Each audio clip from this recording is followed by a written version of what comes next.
Okay, I'd now like to invite the next panel up onto the stage, who will be unpacking some of those policy issues at a domestic level. I'm conscious of the fact that I've eaten into a little bit of their time, but we've also eliminated one of their panellists. So I think that they'll sort of net out at the end of the day. So please join me in welcoming Erwin Jackson to chair the next session. Erwin is Deputy CEO of the Climate Institute. Thanks, Erwin. Kelly O'Shannessy from ACF. And Maria Tarrant from BCA. And Ian Woods from AMP Capital down the other end, by the way. Sorry. Going well. Ooh.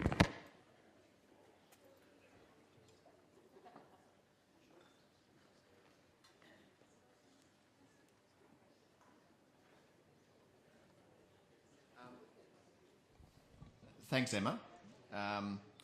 And welcome everyone this morning, and thank you to IGCC for the invitation to come along this morning. Emma's already noted that we have lost one of our panellists this morning, the French ambassador, who got called away on urgent business, but he'll be coming later this afternoon to give a presentation with another surprise guest. So my job really is to set some context, and I really have a hard act to follow after Professor Sachs, and then we're going to have a bit of a panel conversation around what Paris might mean, what it might look like, what it means in terms of investors, domestic policy, etc. So the first thing I think to say is, again, just to, well, I've been involved in climate policy both in Australia and internationally for about 20 odd years now. One observation I would make, and thank the role that IGCC has actually been playing in recent years, many times in the conversation we've seen certain parts of business, not all of it, but parts of business talking about what we can't do as opposed to talking about what we can do. And I think the role that IGCC has been playing in recent years to talk about what we can actually do in solving the problem has been a very welcome and valuable contribution to the debate. So in terms of context, Professor Sachs has already talked about some of this, but I'll just give you a bit more of a glass half full view of it. We are in a very different space to where we were a few years ago. We have seen a very difficult negotiation process at an international level since the development of the UNFCCC in 1992. We've seen very difficult domestic political debates about how we address the problem. But as of today, we now have countries which represent over 85% of global emissions who have advanced contributions to how they're going to address emissions adaptation and finance after 2020. Now, why that's important is not just from the point of view of that we got a good headline number, in that we can now start to see the plans that countries are putting in place and the emission reductions they're aiming to achieve. But we are now seeing, as a result of that, conversations in countries, not just in the environment departments, but in treasuries, in finance departments, in trade departments, about how they actually might achieve these policies. So we're now actually starting to see countries being forced through this international process to actually take a good hard look at what they're doing, how they're going to achieve the outcomes that they're committing to internationally. And increasingly we're also seeing countries talking about the investment needs that that's going to require. So just recently at the Major Economies Forum, which is sort of the equivalent of the G20 for climate change, which the US hosts, we started to see China and India, for example, start to put numbers on the table about how much investment is going to be required for them to achieve their goals. And you're talking trillions from the context of the Chinese and hundreds of billions in the context of the Indians. So we're now starting to see the conversation not just talking about we are going to achieve this percentage reduction in emissions, but also what are the domestic policies and how much investment is required to achieve those goals. The other thing that's different in terms of the context for Paris is that the actions that we've taken over the last 20 odd years have actually started to have an impact. We are closing the gap to the 2-degree goal. We're not there yet, and we certainly still have work to do, but we're probably no longer on the 6-degree trajectory. We're probably not on the 4-degree trajectory, where the most recent estimates, assuming that the governments live up to the commitments they've made, would put us somewhere between 2.7 and 3.5 degrees. That's still not 2, but it's certainly not 6. So we're starting to bend the curve, and we're also starting, I think, to see the decoupling of a growing global economy and growing global emissions, and we saw that for the first time last year, and hopefully that's going to continue. I think the other thing that's happened is that because countries have been putting in place domestic policies, they are actually becoming more confident to commit internationally. I can't imagine a scenario where the Chinese, the Indians, the South Africans and the Brazilians would be putting forward policies at an international level unless they felt they could achieve them. And that's being driven by, we saw from Kyoto, for example, it set up the global carbon market. That then set the seed, if you like, for renewable energy investment in China. Now they're actually the world's biggest investor in renewables, and that's giving them confidence that they can achieve the kind of goals that they're committing to internationally. The other thing that of course is doing is building political constituencies for action. Renewables now are, in terms of investment terms, the biggest share of the global pie in power generation, which of course creates political constituencies in countries for further action. And I think the other thing that's changed, and this is something that Professor Sachs also touched on, is that we're now seeing the mainstream of language around the need to achieve net zero emissions. It's not coming from just Greenpeace anymore, and that's where I started off my career, but it's now we're seeing it from the IMF, from the World Bank, from the OECD, from major businesses such as ANZ, BHP, AGL and a whole range of other companies now recognising that ultimately that's the ultimate destination that we need to get to. The other thing that's changed is the nature of the process. The Paris outcome and the agreement around it are really going to be complementary to all the other things that I've talked about. We're no longer in a world where the international process drives domestic action. We're really in a world now where I think that the international process complements and facilitates greater domestic action. We've become less reliant on top-down formal processes, and we're going to become increasingly reliant on processes that drive action outside the UN process. And we're already starting to see that with greater levels of business, civil society, and I think critically investor action to drive climate change solutions outside formal processes that happen under the UNFCCC. The other big change that we've seen in the last 20-odd years is this is no longer an environment issue. This is not negotiated by environment ministers by and large anymore. This is an issue that cuts to the heart of national security in many countries. It's about national interest. It's about how they're going to grow their economy and how they're going to develop a long-term plan for economic development. It's no longer just an issue that is dealt with by the environment ministers, which changes the dynamic significantly. So in terms of outcomes for Paris, the draft text was circulated a couple of nights ago. I think if people remember Copenhagen, about this point in that process, the text was at least 80 pages long and full of brackets. You could have actually stuck a bracket at one end and a bracket at the other end and said the whole thing was up for grabs.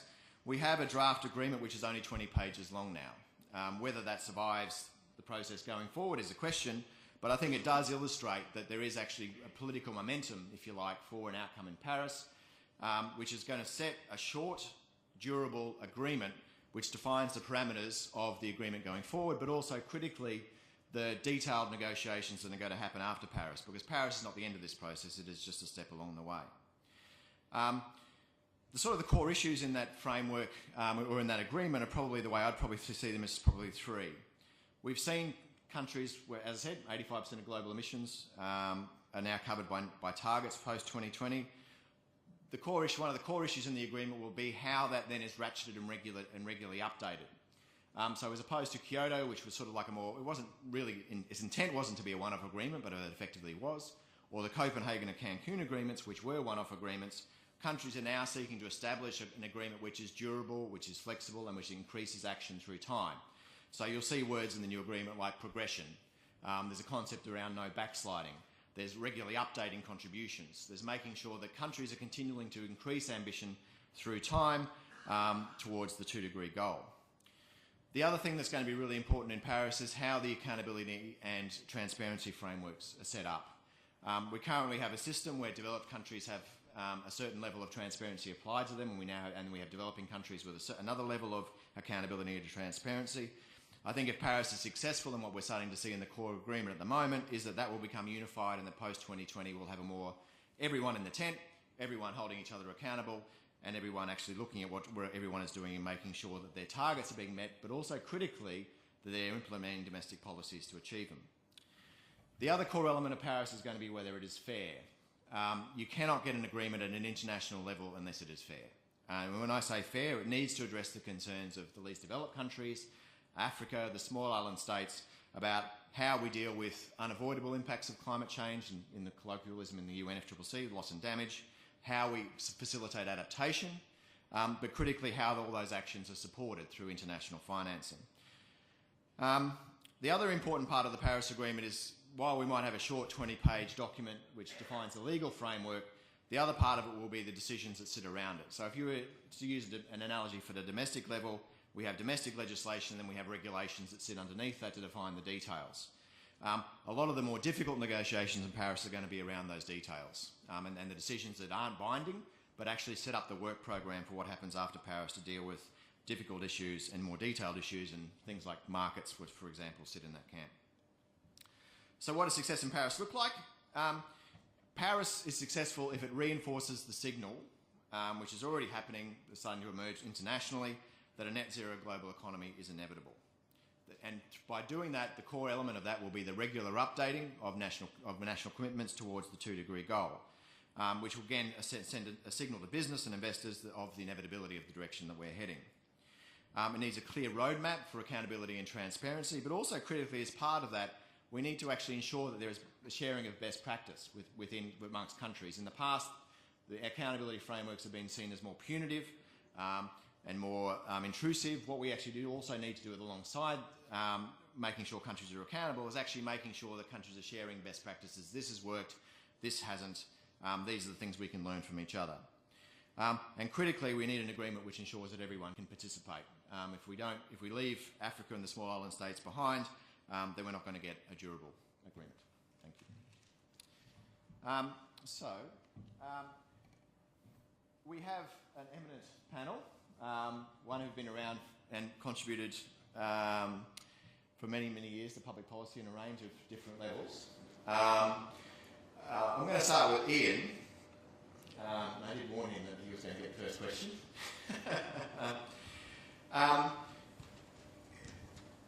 What can investors do globally outside the Paris process and within the Paris process to increase investment to address climate change, and what sort of Paris outcomes do we need to facilitate that? Yeah, thanks, Alan, and it's good to be here. Morning, everyone. I think what would be useful is just to remind ourselves as investors the way we think about this particular problem. I think it is, based on what we heard yesterday about the physical impacts and what Jeffrey Sachs just said, it is in investors' interest to have a 2-degree world at worst. We're actually aiming for something because of the economic impacts that will have on us. So it's the economic impacts of not meeting a 2-degree world which is critical. So as investors, we have to think about, well, what does the world look like? Because that's what we are, we're future-looking organisations. What does the world look like if we've got to meet a 2-degree world? And that means that if you think about a contraction and convergence model for emissions going forward, that the per capita distribution of emissions needs to be somewhere about 1.8 tonnes of CO2 per capita, and that's a way of distributing it. So that's one way of thinking about it. So I think that's important for us as investors to reflect on Paris and any policy, is how well does the policy or the targets that come out of Paris enable us to reach that target? Because there are really two tests for us as investors that we're wanting. One is we want a transition which is smooth economically, so we don't want disruptions to our investments, so we can give our returns to people. And to enable us to do that, we want a policy framework which facilitates that. And that's really the two tests of both our domestic policy and international policy for that matter, but also the outcomes out of Paris. So put within that context, and you'll see a lot of that is about future focus. And one of the interesting things about Paris, and I can understand politically, is that it's anchored in emissions back in 2005 and 2010 and 2000. People talk about reductions from 2005.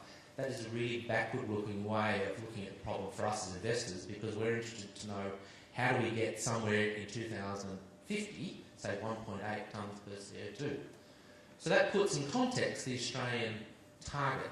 You know, sure, we might reduce our emissions by 40% per capita or whatever, and that's terrific. but where would that leave Australian economy in 2030 relative to the target we need to get to by 2050? It would mean the Australian economy would still have the tonnes of CO2 per GDP that currently Europe, Korea and Japan have currently. So we're 15 years behind some of our main competing trading nations. The tonnes of CO2 per capita would probably be, depending on how you cut it, somewhere in the order of 2 to 3 times those competitors as well. So that's one way of us as investors putting in perspective the current target that we've got that's been put forward. But having said that, I recognise that there is a political aspect here of Paris, and I think Paris has done extremely well to disentangle the politics of trying to negotiate an agreement and making countries accountable for what they've said they're going to try and achieve, which is 2 degrees. So from an investor's perspective, what are we looking to try to do? I think that signal is incredibly important, and I think Paris is helpful, but I think everyone will agree what's come out of Paris won't be enough to get us to 2 degrees, and people will have to go away and rethink about what their commitment is. And I think it will be helpful in terms of the global impact that it will have. It will be seen as a global issue. From an investor's perspective, it really depends on how we're going to achieve that and whether the policies that are implemented by various different governments, including the Australian government, help facilitate that way in a constructive way. Certainly, I was at a OECD conference in Paris back in May. Certainly, global investors are keen to be able to utilise the capital that they've got to solve the problem. I don't think that's a question, and there is a significant amount of capital that's needed. There are a whole range of obstacles to that, not least things like Basel III in terms of the allocation of capital to liquid assets as being one of them. So I think that's important. I think the other thing which is important for investors is it's not just a climate change policy issue.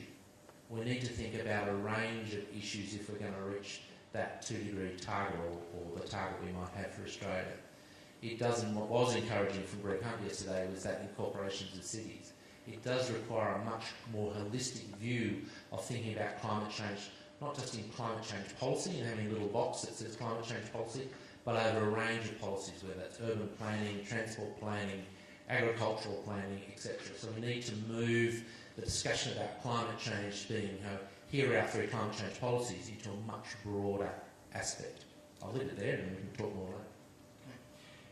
So you talked there quite a bit about the domestic policy frameworks, and so Maria and Kelly, so feel free to make some introductory comments, but what do you both see as the needs for domestic policies in Australia what are you looking for domestic policy to achieve the outcomes? So I'll take that from the perspective of what I'm hearing from businesses, particularly the membership of the Business Council of Australia. And if I was to simplify all the discussion, it's please do not give us another 15 years of the policy flux that we've just been through. What businesses are seeing is the process to Paris and a process beyond Paris, which is setting a long-term framework. What businesses are seeing is we've had 5 different attempts at national policies. In the domestic environment, we've had 5 different attempts at national policies. We've had many sort of resets of renewable energy policies. We've had state-based policies and initiatives come, go and come back again. All of that creates an environment in which you're making short-term business decisions in terms of managing transition. And to the degree you can move into a space where you've got some basis to think that policy constructs are going to be there for the longer term, you can start to actually recalibrate the risk measures when you're assessing your projects, but you can also think about smooth transitions and smooth investment. So a shift away from piecemeal policy making, stop-start policy making, and into long-term, durable and scalable policies that are not actually, as Ian was saying, that are not pigeonholed in the climate change drawer and brought in and out ad hocly, but are integrated into your thinking around energy policy and building and building and city planning, etc. All that is going to really be the sort of groundwork for planning a long-term transition and investing for a long-term transition.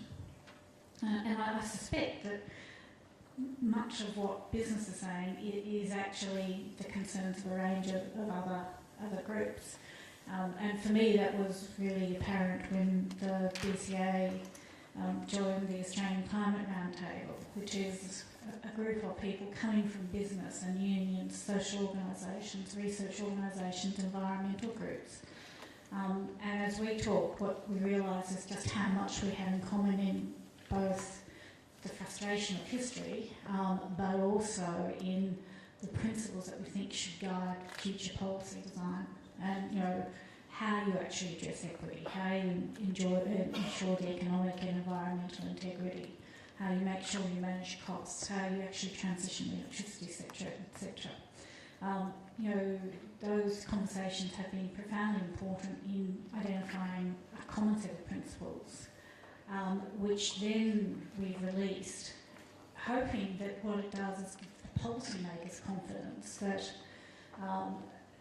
there's less capacity to divide and conquer among some of the critical groups, and a range of organisations who actually want to see the policy process step up to expectations for the long term.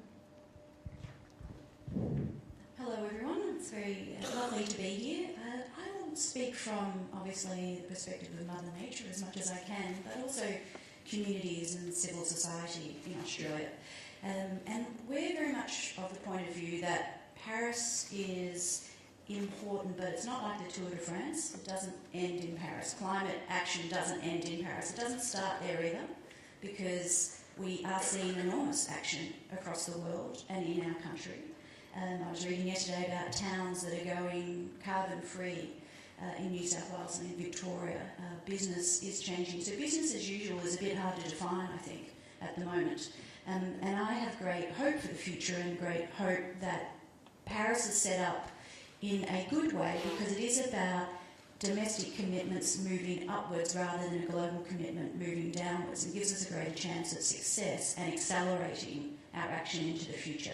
But what does matter is what we do when we come home from Paris, and what matters is what you do when you go back to the office tomorrow, and what I do when I go back to the office later today.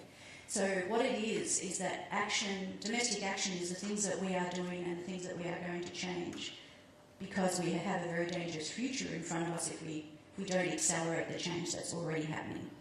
So in terms of what we're looking for, we were very excited to join the Australian Climate Roundtable. We didn't think that we would get necessarily an easy agreement, and the first meeting was fun. But it's amazing what you can do when you get people who haven't always agreed in a room together, because there is so much that unites us on action on climate change, on a brighter economic future, more jobs in clean tech than we have in fossil fuels and other exciting opportunities. One of the things that we negotiated very strongly, and our major focus of that roundtable, was the goal. And that was net zero emissions. We haven't yet agreed on how quickly we get there, and we do need to be looking at carbon budgets to help us define that. But we also agreed to the below 2 degree goal that the world has agreed to. And it's really important to note that that is a below 2 degree goal.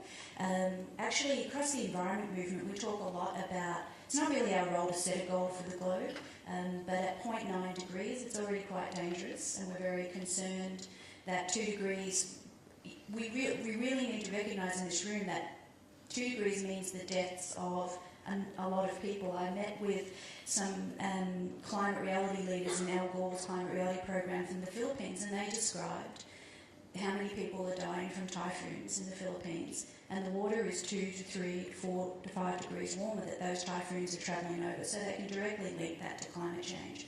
So we do have to acknowledge that 2 degrees is not an arbitrary figure, it is still a dangerous figure.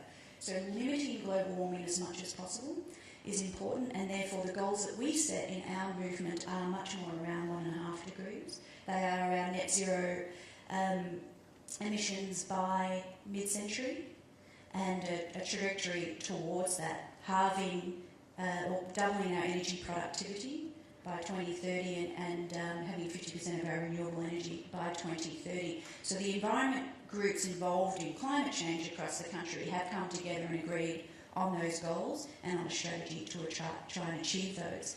But one thing that we wanted to make very clear in the Australian Climate Roundtable is that we are about also trying to provide some level of certainty for Mother Nature and humans that depend on that. And we talk a lot about certainty in business. Things are very uncertain in our country at this point in time. But we also have to understand that nature needs certainty because there is this society of wonderful people that we all know and love, all of our friends and family that depend on reaching those goals. So we are after real action when we get home from Paris and accelerating that action as fast as we can. But the other thing that we won't deep dive as much into policy as we have in the past at ACF, because it is important to talk about policy, and we have policy think tanks that do that, but we are still nowhere near the level of ambition politically and in the business sector that we need, and our job is to raise that ambition. And I'm happy to talk about how we're doing that, but I can tell you the future does not look anything like the past in terms of where the environment movement is gearing towards. The other thing I just wanted to say is that we have to solve this energy problem that we have in this country. We are looking to open some of the biggest new mines in the world. That Jeffrey Sachs says is a really silly thing to invest in, so please don't invest in the mines in the Galilee. If Carmichael mine goes ahead and we invest in that, it opens up all of the other mines, which is why the environment movement is working so hard to stop that, because it is dangerous and will blow the 2-degree goal completely. So we need a plan in this country to transition our energy. We need a decarbonisation plan, but we need a plan to transition our energy, both our exports and our own domestic energy. We are very keen to work with business on that plan. We know that it is inevitable, the change is inevitable, the disruption is going to happen, but we can help manage that and minimise that disruption if we work together and ask very strongly for our governments with us to develop the transitional plans that we need. You mentioned both Maria and Kelly, the Australian Climate Roundtable. Maria, what are the next steps for that from your point of view? So, having spent quite a few months thinking around what are the sort of key elements of climate change principles, one of the things that we all come to terms with is thinking through. We've had quite a range of different policy attempts, and in fact we need to go back to almost first principles and have a look at the range of policy options and identify, if you like, how well they meet policy principles, but what are the strengths and weaknesses of the different policy instruments available, how what's the environmental integrity, the economic integrity of the different policy instruments, and what are the things that we as a community, including business, need to know as the critical elements of any policy instrument. And what's the practical implementation and time frame for it. So we're going to put together what I guess you might call a policy primer that pulls that information together for our use, but also for policymakers and the broader community. I think many of us would look back on the last 10 years and say there's a bit of sort of skirting over some of the threshold questions you needed to address around different policy instruments, and we've tried to sell them all as, all win, no risk, no loss, no cost. Let's just do a little calibrating on that and have a more honest and realistic conversation, and use the primer as the starting point for that.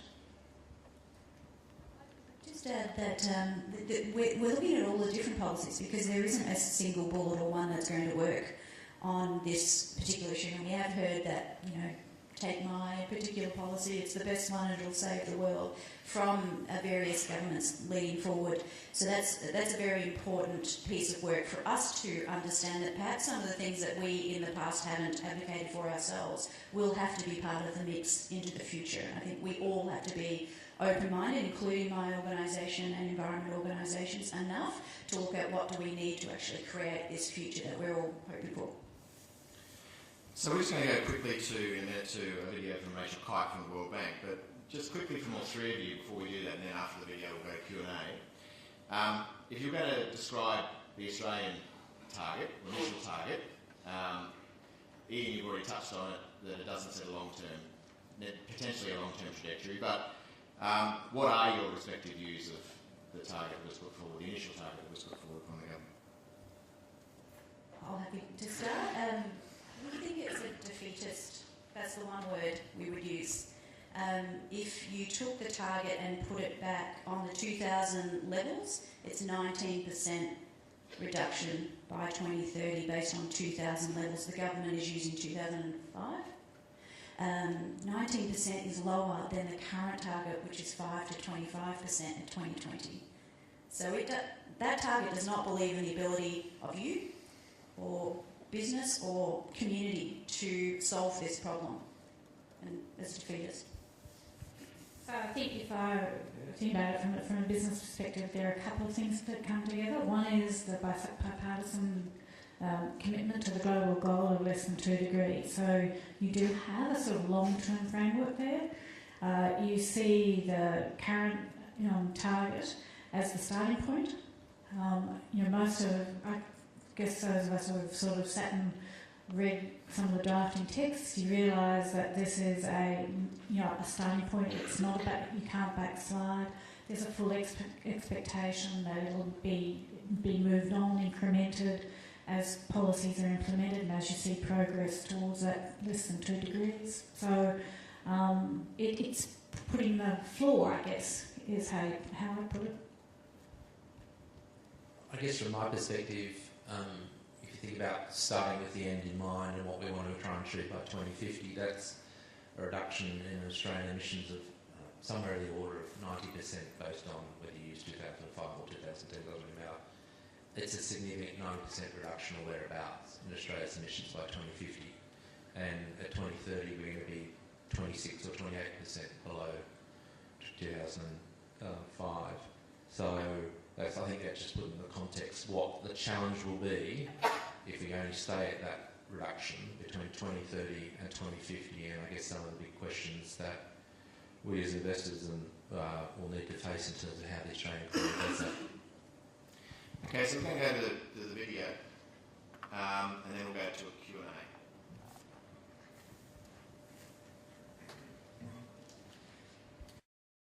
Ladies and gentlemen, hi. My apologies for not joining you in the beautiful city of Melbourne today, but when you are watching me on the screen, I will actually be in Lima for the annual meetings of the World Bank Group and the IMF. And this year they are the critical venue for some climate finance discussions. It will be the first and last time that finance ministers will meet to discuss climate finance ahead of the Paris climate negotiations. It doesn't take me to tell anybody living in Australia or the Pacific of the dramatic impacts of climate change and weather-related extremes which are already affecting millions of people, affecting your crops, your coastlines, your businesses, and the opportunity to prosper going forward. Our studies at the World Bank Group have shown that global warming of close to 1.5 degrees Celsius above pre-industrial times is already locked into the Earth's atmospheric system by past and predicted greenhouse gas emissions. And for us, climate change and poverty are inextricably linked. We know we can't end poverty or boost shared prosperity without tackling climate change. As the Secretary General of the United Nations said last weekend, we are the first generation that really has the opportunity to end poverty and the last generation that has the opportunity to combat climate change. And so we need to drastically cut greenhouse gas emissions in coming decades and build resilience in both people and cities and countries so that we can actually expect to prosper. Paris, therefore, has to show real political ambition. It is a critical opportunity to galvanise the political will that's needed for urgent action and the discipline and the stamina that we will need in order to turn the course of future economic growth so that it is low in carbon and builds resilient development. One piece of the puzzle in Paris is the need to demonstrate a politically credible pathway to deliver on the promise to developing countries of $100 billion a year by 2020 of climate finance. Much of that $100 billion is already flowing through multilateral development banks, including the World Bank Group, and we play a critical role in leveraging that public money to crowd in and mobilise private finance. Across the bank group, we already finance on average about $10.3 billion a year of climate finance and successfully leverage the private sector from that. We're working in this region. Last year, our private sector arm, IFC, invested in Sunergize International Limited, a company that supplies solar rooftop energy in the Pacific. It was an investment that allows Sunergize to expand solar installations across the Pacific region, including to the Solomons and Papua New Guinea, where businesses lack a stable and affordable power supply, helping them access less expensive, cleaner power with no upfront investment required. We're ready to do more, and here in Lima, we will make commitments to do more. But I think it's very important that we look at the national plans, the INDCs, that have been filed with the UN over the last few weeks and months, because there we can see the sign of future demand. There we can see the contours of investment plans in every country, investment in energy, clean energy infrastructure, in clean transport solutions, in climate smart agriculture, in better water systems. As the Chinese have indicated, their INDC alone is a clear plan for future investment and a clear job creation plan. This is a multi-trillion-dollar opportunity for you as investors. Low carbon growth will allow businesses to unleash new levels of innovation, create new jobs, and help build a stronger economy. As we read these INDCs and we see these plans for each country to move onto a pathway for low carbon growth and resilient development, there are certain fundamental things that the government will have to do in order to direct investment into the clean, green economy of the future. We'll have to get prices right. Governments will have to use explicit or implicit measures to put a price on carbon. All of the evidence is that as countries do that, they do become more efficient. Investment does start to flow into the green side of the economy, and R&D spending by the private sector does focus in on low carbon solutions. That is why the World Bank Group, together with many jurisdictions around the world, mayors, political leaders and business leaders, are simply saying one of the first obvious steps that has to be taken is that we put a price on carbon. You may have all seen the recent Mercer study, Investing in the Time of Climate Change, supported by IFC. The report makes it clear that your returns will be impacted under any future climate scenario. At a recent Principles for Responsible Investment meeting, the majority of investors, 60%, saw themselves as makers of the future, saying they would factor in climate risk in their investment strategies. Only 5% of the investors declared that they would not. And they're probably not in the room. So I have a few questions for you. So my first question, and amongst friends I'm going to provoke you a little bit, is are you really on top of this? I remember this time last year in New York, the divestment end of the conversation around financial stability announced that they had about $50 billion divested across the financial sector. This time, just last week, they announced $2.6 trillion worth of divestment, and more very big investors following suit. Did you hear Mark Carney's speech to Lloyds and to the insurers of London, and his commitment that the FSB will start looking at the issues of financial stability and security as a result of a possible carbon bubble or as a result of the need for a carbon budget?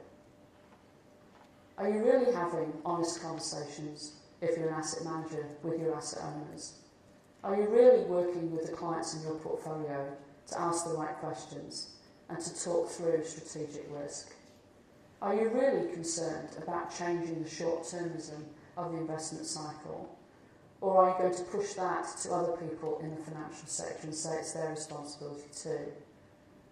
Are you really prepared to look at the structural solutions to a financial sector that is standing on unsafe ground? On October the 8th here in Lima, we will launch the UNEP inquiry. It's been a very interesting 2-year journey of asking questions of sustainable development, of the financial sector's role in sustaining sustainable development.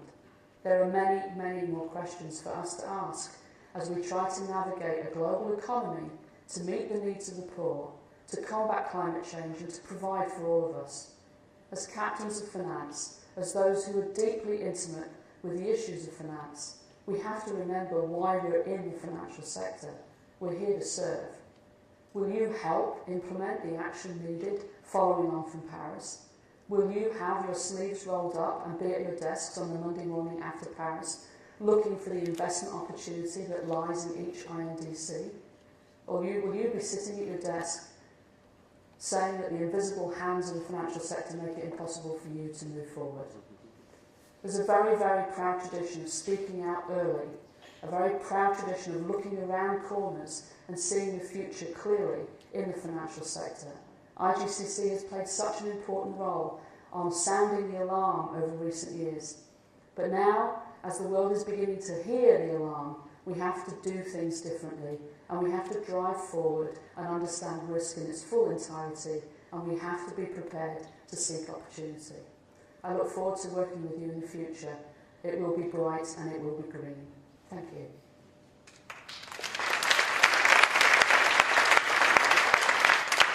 Let's get the panellists back up. And if people have questions, if they can stick their hands up now so we can get the microphones moving towards them.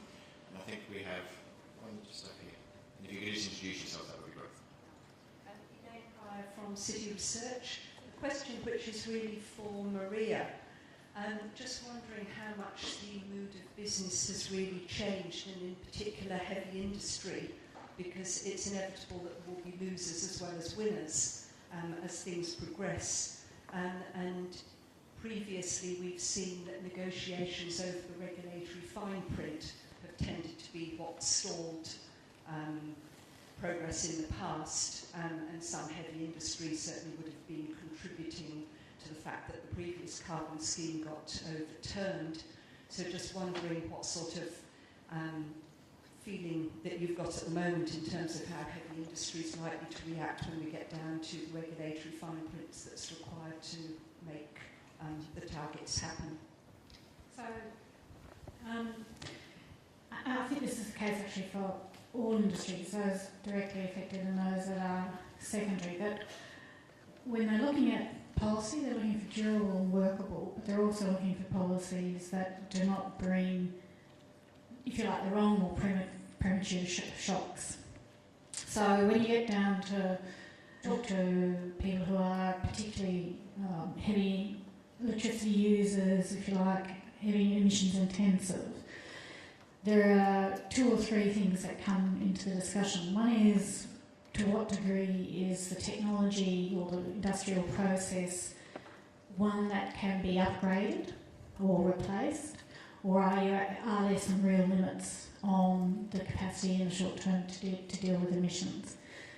Once you answer that question, it has an impact on how you think about the design of policies and regulations.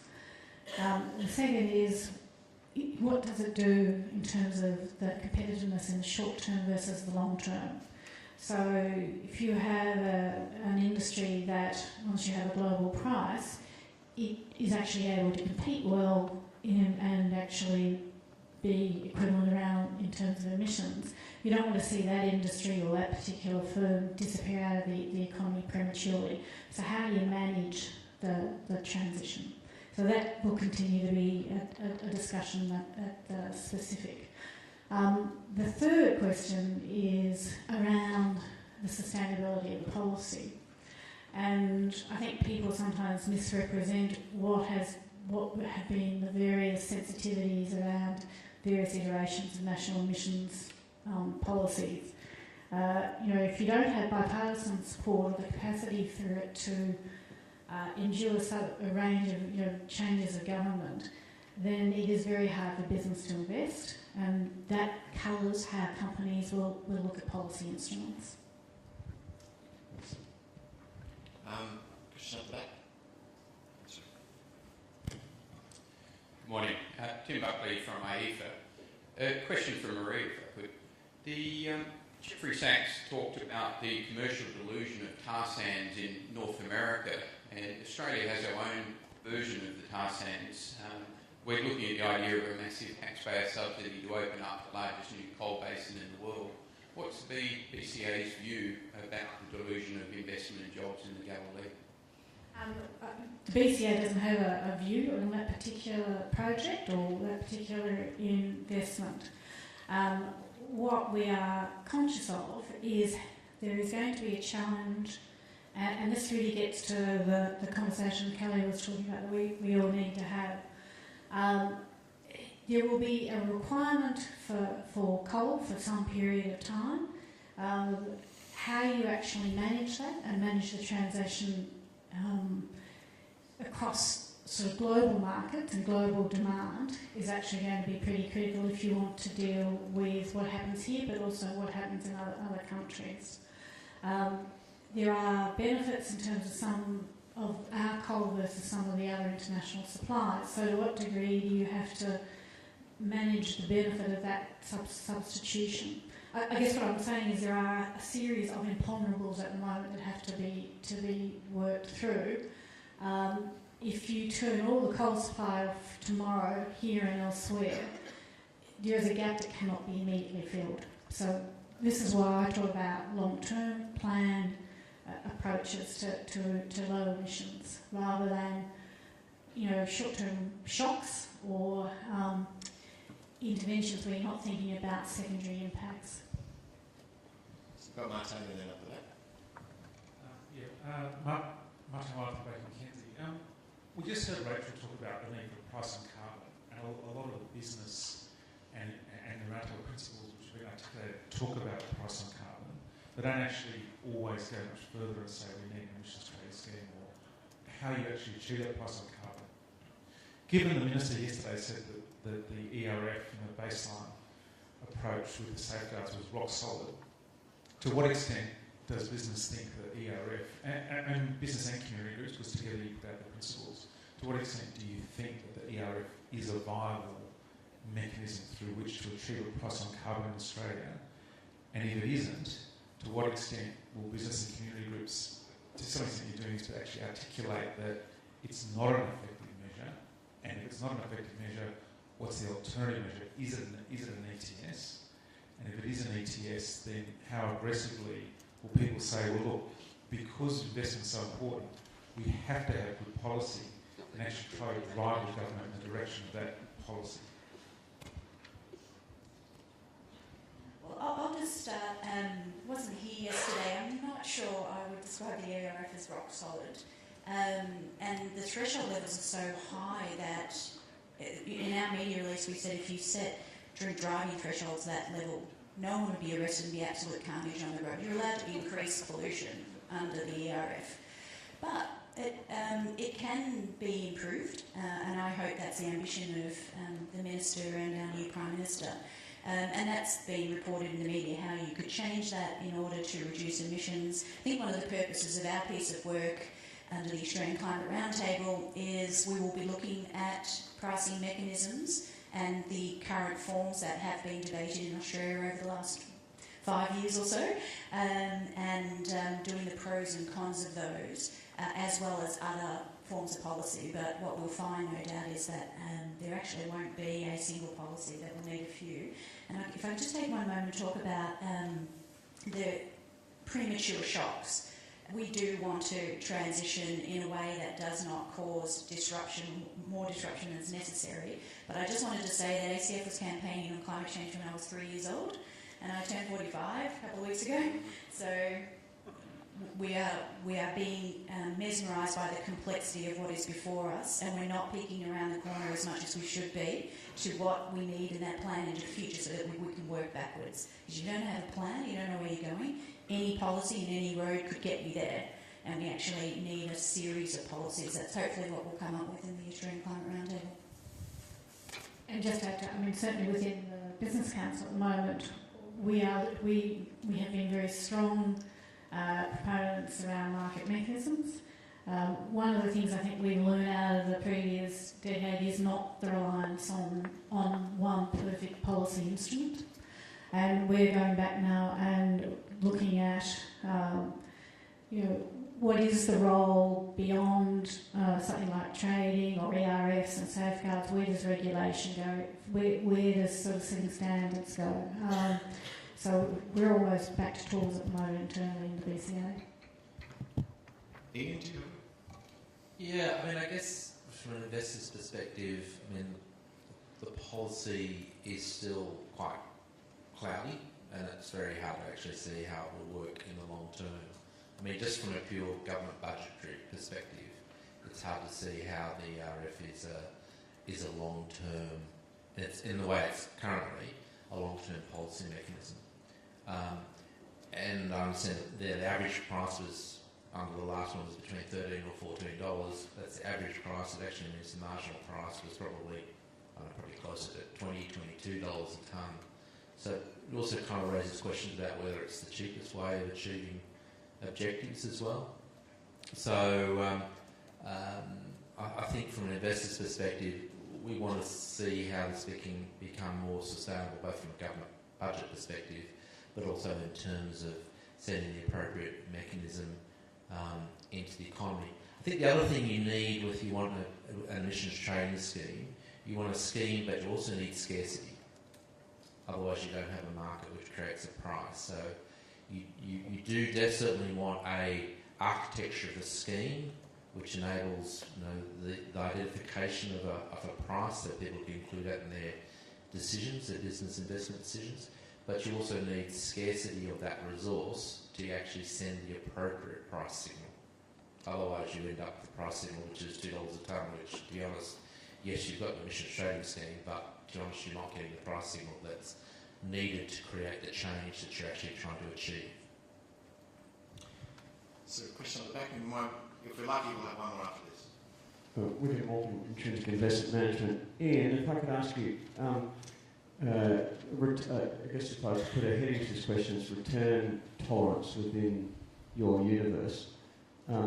You've got to be careful about being right too early because it can substantially impact short-term portfolio performance.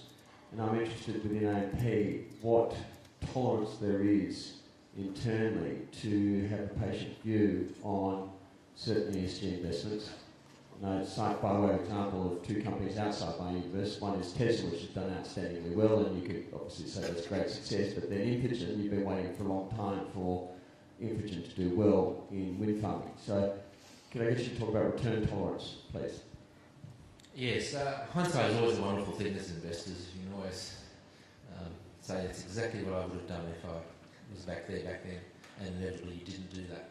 I think our experience has actually been quite positive with regard to making some what would probably be considered fairly strong calls. So, for example, without sounding like a plug, we do run a couple of funds where we exclude various different stocks, and we've tracked the performance of those over the last 7 to 10 years. And some of those funds have been definitely underweight fossil fuels for over that 10 years, and we've certainly that fund has performed as well, if not better, than any other fund you want to compare it to. One of the good things about those particular funds is you need to communicate with your investors, people who are investing in it, about what the implications are. The same way you need to make your investors aware of the implications of being exposed to Aussie equities or international equities. Sometimes Aussie equities are going to underperform versus international. So I don't think it's any different from any other aspect of investment. You need to communicate with your investors about what the implications may be of a particular investment style or direction. And from AMP's perspective, the proof of the pudding has been good in terms of what the performance has been. Okay, so I think that probably wraps us up. So probably take this opportunity to thank the panellists for their contributions and time this morning.